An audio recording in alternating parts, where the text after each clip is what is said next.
25 years, 25 taon na pinakinabangan ng mga power producer ang IPIRA Law.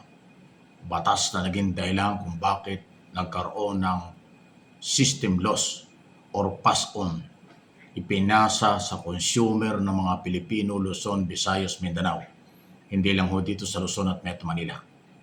Ang system loss or pagkalugi ng mga power producer at ginamit ang system loss na monthly ay kinukolekta sa mga consumer na walang kalaban-laban.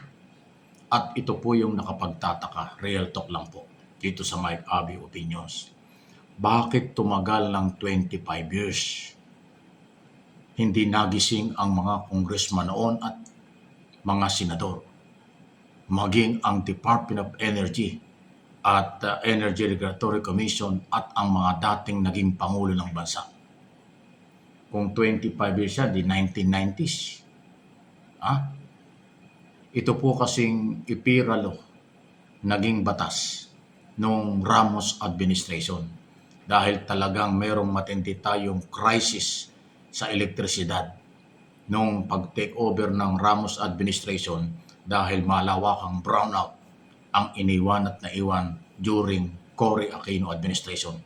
Matinding crisis sa enerhiya ng panahon yon, kaya matindi ang brownout.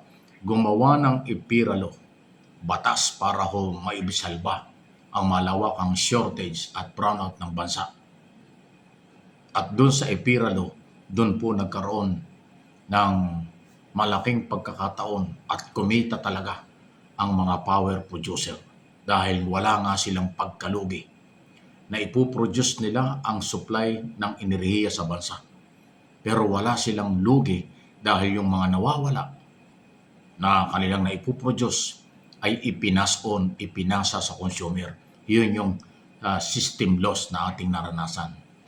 After 25 years, ngayon lang po ito ipinatigil ng gobyerno through President Marcos Jr.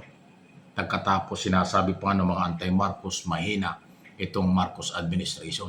Bakit sila lang nakasilip nito?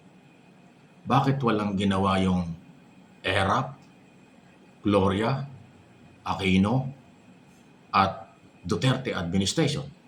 Diyan sa PASO na yan. Nagtulog-tulugan sila. Natakot sila sa mga dambuhalang negosyante ng power producer. Kaya hindi nila inamed, binago, at kaya't nagtagumpay ang patuloy na pagpasa at ipinasa sa mga consumer ang nawawalang power or pagkalugi ng mga negosyante. So walang lugi ang negosyante dahil yung nawawalang supply nila ipinasa sa consumer. Kaya 25 years talaga silang nagpasasa at nagpayaman. Bilyon-bilyon ang kinita ng mga power producer dahil dito sa IPIRA Law at dahil sa pass-on at system loss. Ganong katindi. Ngayon, nasilip na ito ng Marcos administration doon sa State of the Nation address kanyang ipinatitigil. Kaya ngayon nagkaroon na po ng hearing sa Senado na discover, nagalit yung mga senador dahil sa sobrang ipinapasa ng Manila Electric Company sa mga consumer. Tapos ngayon ang tanong ng mga negosyante, abay sino mag-handle nito? Sino kakargo ng pagkalugi ng mga power producer? Aba, nagtanong pa kayo, negosyo nyo yan eh. Saan ka naman nakakita ng negosyong yung inyong pagkalugi ipapasa nyo sa consumer? Napakasimple, common sense. Pag ikaw ay nagnegosyo ng kahit anong klase ng business, ikaw ang mayroong responsibilidad doon sa pagkalugi mo. Yung pagkalugi mo, huwag mong ipasa sa consumer. Yung nawawala na i-produce mo, huwag mong ipasa sa consumer. Halimbawa, nagtitinda ka ng bakery ang negosyo mo. Tapos yung ginawa mong tinapay, hindi na ubos ng isang araw. Nasira na kinabukasan. Tapos gusto mo, yung pagkasira ng pagkain, yung tinapay na hindi nabenta, yung pagkasira, isisingil mo sa consumer sa susunod na araw. Tataasan mo yung singil mo sa tinapay sa susunod na araw dahil nalugi ka nung kinabuhat nung isang araw. Hindi pwedeng ganun. Nasira yung tinapay, dahil hindi nabili, problema ng may-ari ng bakery yan. Ganun dapat. Huwag mong ipasa sa customer. Ganun ang ginawa ng mga power producer ng Meralco at ng iba pang mga cooperative sa buong bansa. Pass on, pass on. Napakasakit. After 25 years, ngayon lang natin nalaman. Marami ng tanong kung bakit merong system loss na nakalipas na araw ang mga consumer at taon. Pero walang nagpaliwanag. Walang lumaban.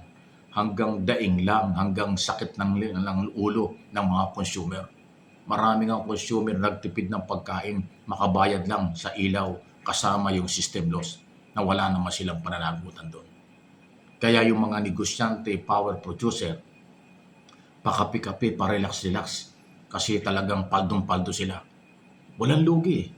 Halimbawa, yung kailang transmitter ay nasira, yung kable nila ay nasira, o halimbawa mayroong mga jumper, illegal connection, hindi pala naging problema nila yun. Dahil ipinasa sa lahat na mayroong kontador, lehitimong mayroong kontador, lahat ng lehitimong nagbabayad, yung pagkalugi at saka yung mga jumper illegal connection. Ganon silang katindi. Tapos ngayon nagkabukuhan na. Nagtatanong pa nga kung saan daw at sino daw ang kakargo nito. Di kayo. Kayo ang may responsibilidad. Bantayan niyo yung illegal connection. Yung mga walang kontador, di ipagbawal nyo, hulihin nyo.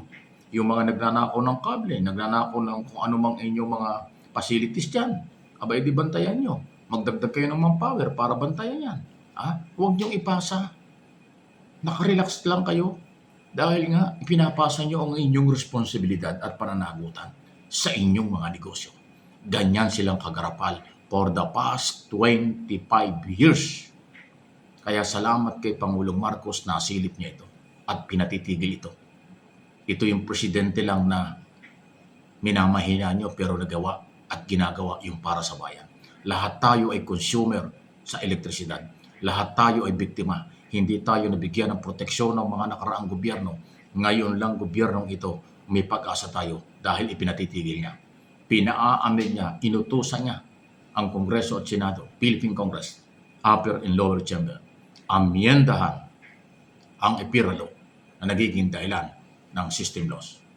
Kaya nga nag-hearing na ngayon sa Senado ang Committee on Energy, Finance at Ways and Means at Public Services. At na-discover na nga nila yung ganitong mali at pahirap na matindi sa mga consumer na Pilipino. Please like and share, subscribe and follow kasi po yan ang totoo.